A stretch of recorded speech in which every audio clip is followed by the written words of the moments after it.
diciembre se acaban las facilidades para ponerte al día con Arba. No es para apurarte, pero mirá que el tiempo pasa volando. Entrá en el plan de pagos y pagá tus deudas. Que menos deudores es más justo para todos. Arba, un Estado inteligente para una sociedad más justa. Buenos Aires, la provincia. En Arcor estamos comprometidos con el desarrollo de nuestro país y su gente. Con una gestión socialmente responsable, promovemos el desarrollo de la industria nacional y elaboramos productos de alta calidad que disfrutan consumidores de todo el mundo. Arcor, momentos mágicos.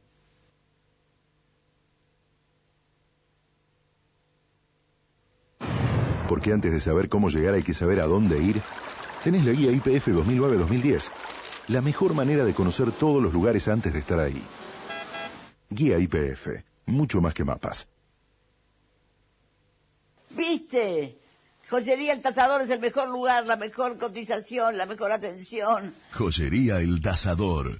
Compra oro, alhajas, relojes importantes, Rolex, Patek Philippe, Cartier, Omega, Bulgari, antigüedades, bronces, marfiles, cristales firmados, platería criolla y europea. Pagamos hasta $14.500 el quilate de brillante. El Tasador, una joyería que lleva más de 30 años reconociendo el valor real de sus alhajas. Corrientes, esquina Pueyrredón, mi tasador, tu tasador.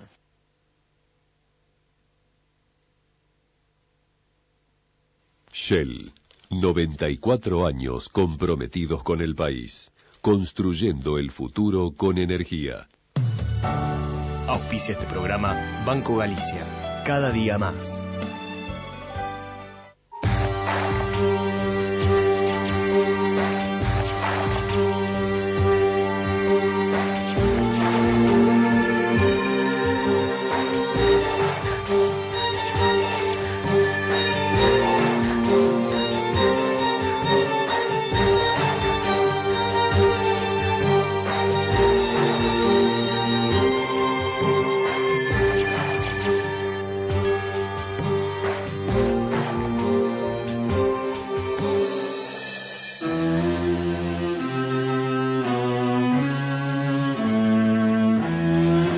La historia de los Cantoni y de los Bravo está marcada por atentados y asesinatos políticos, por luchas de poder y también por un gran apoyo popular. Se codearon con los grandes nombres de su época, proyectándose también mucho más allá de los límites de San Juan. Fueron queridos y repudiados a la vez, pero todavía se los recuerda por las obras de infraestructura y por las políticas sociales que implementaron. Supieron defender a tiros su poder, literalmente, y también recibieron balas de sus opositores. ¿Cuál es la historia de estas dos familias que se mantuvieron en el gobierno durante casi un siglo? ¿Cómo influyó en su destino el terremoto que destruyó San Juan en 1944? Además, ¿es cierto que Leopoldo Bravo era un hijo no reconocido de Federico Cantoni? Bueno, estos son algunos de los enigmas que intentaremos develar hoy en Secretos de Familia.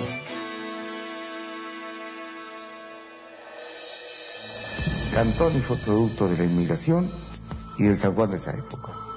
Bravo, producto del post-terremoto y de un San Juan distinto. Y ahora ya no está ninguno de los dos. Le hablaron distinto al pueblo e hicieron cosas que el pueblo hasta ese momento no tenía la posibilidad. El hacedor de San Juan del siglo XX, como lo llama todo el mundo. La historia de los Cantoni empieza en 1887 con la llegada de Angelo Cantoni, que viene de Italia, que es un ingeniero en minas y que cruza el tratado por una compañía minera. En San Juan tuvo 3 hijos con su esposa, Ursulina Aimó Bot, y los chicos se llaman Federico, Aldo y Helio. Nadie podía suponer que años después sus hijos serían los hombres más poderosos de la provincia de San Juan.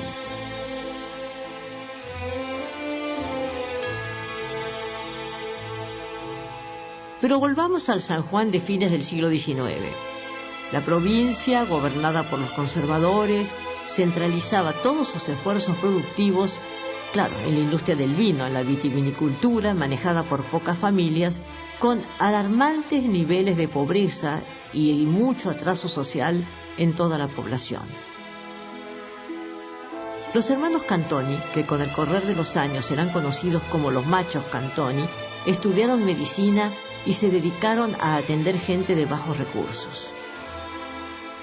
Estos tres hombres, médicos por naturaleza, creo que tienen un pragmatismo sumado al socialismo de Aldo que encaja en una sociedad en donde las clases bajas eran muy desprotegidas y comienzan primero por una profesión muy importante que es la de médico, dando medicina gratis. De los tres hermanos Cantoni, fue Federico quien escribió su nombre a fuego en la política nacional. ¿Por qué? Bueno, porque muy joven se unió al radicalismo donde tuvo que luchar para hacerse un lugar en el partido y en 1918 fundó su propia agrupación a la que llamó UCRI, Unión Cívica Radical Intransigente.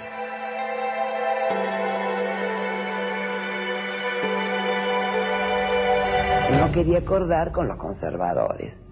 Entonces lo llamó Unión Cívica Radical Intransigente. No era un caudillo federal morocho y tradicional como podía ser Carlos Washington de Encina.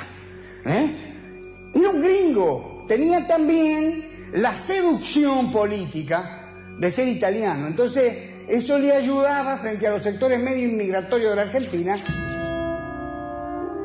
En 1916 asume la presidencia de la Nación el radical Hipólito Yrigoyen.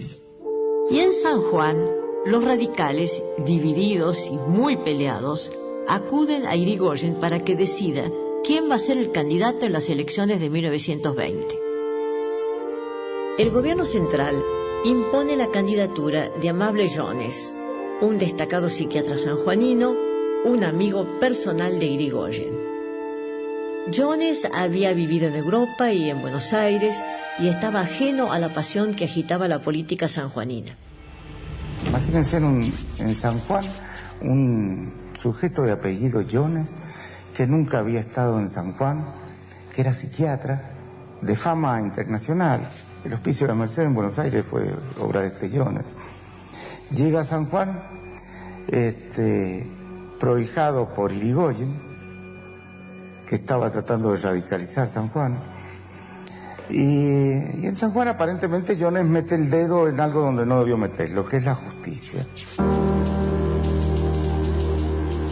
Jones ejerce el poder con mano de hierro. Ignora a los radicales sanjuaninos, disuelve la Corte Suprema y clausura la legislatura provincial. Cantoni entonces enfrenta a Jones y crea la Unión Cívica Radical Bloquista, partido que después va a regir el destino político de San Juan durante los siguientes 70 años. Papá estaba en la legislatura y convoca al bloque ya ante esta tiranía y se consolida el partido bloquista. Era un sustrato social diferente, cultural diferente, ideológico diferente y todo eso porque es lo que va a caracterizar finalmente al bloquismo como populismo. En San Juan, las diferencias políticas se resolvían a tiros. Tan es así que el 23 de octubre de 1921, Cantoni es víctima de un atentado y resulta herido de bala en su finca, El Molino, en Háchal. Y a él le hicieron un atentado muy importante en el Molino de Háchal, que mi madre lo sabe relatar porque iba con doña Eva, con su mamá, en el Sulky a visitarlo, cuando mi papá lo saludan, lo visitan porque había estado enfermo, viniéndose, no pasando la tranquera el Sulky, sienten el tiroteo de que habían ido a tirarle a papá. Pocos días después del atentado, Cantoni vuelve a la ciudad de San Juan y es recibido por una multitud. Tan es así que en la Plaza 25 de Mayo pronuncia un discurso incendiario donde llama a sacar a Jones de la Casa de Gobierno, vivo o muerto.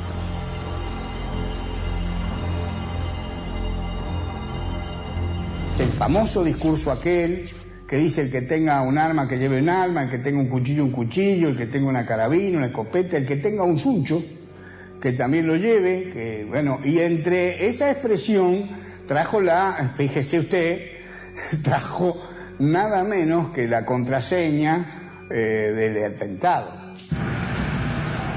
El fuego estaba encendido y el polvorín no tardó en estallar. El 20 de noviembre de 1921, el gobernador de San Juan, Amable Jones, muere asesinado en una emboscada. Inmediatamente, Federico Cantoni entonces es señalado por el oficialismo como el instigador del crimen. Tras el asesinato de Amable Jones, Federico Cantoni es encarcelado junto con su hermano menor, Elio, y allí dará inicio a su propia leyenda. No era violento mi papá solamente, había un clima de violencia. Yo te diría que era una época en que, si te pones a pensar, está bien, no es para armas de fuego, pero en aquellos momentos se usaban, pero era más digna la política. Yo quiero blanco y yo quiero negro. Realmente se ha acusado al bloquismo como violento, pistolero y nada más que a él. Y esto no es así. Era una época violenta. Era una época en que todos andaban con el revólver al cinto. Las pasiones políticas de San Juan, con este clima tan agreste, con este sonda que yo creo que nos marca todo, hacen que en aquellas épocas en donde todavía era un poco más ardiente la cosa, lo que hacía uno venía el otro y lo desarmaba. Con las pasiones a flor de piel y absolutamente decididos a dar su vida por un proyecto como el suyo, los Cantoni fueron conquistando un lugar en la escena política de San Juan. Pero era solamente el inicio de una saga que llegaría después hasta nuestros días.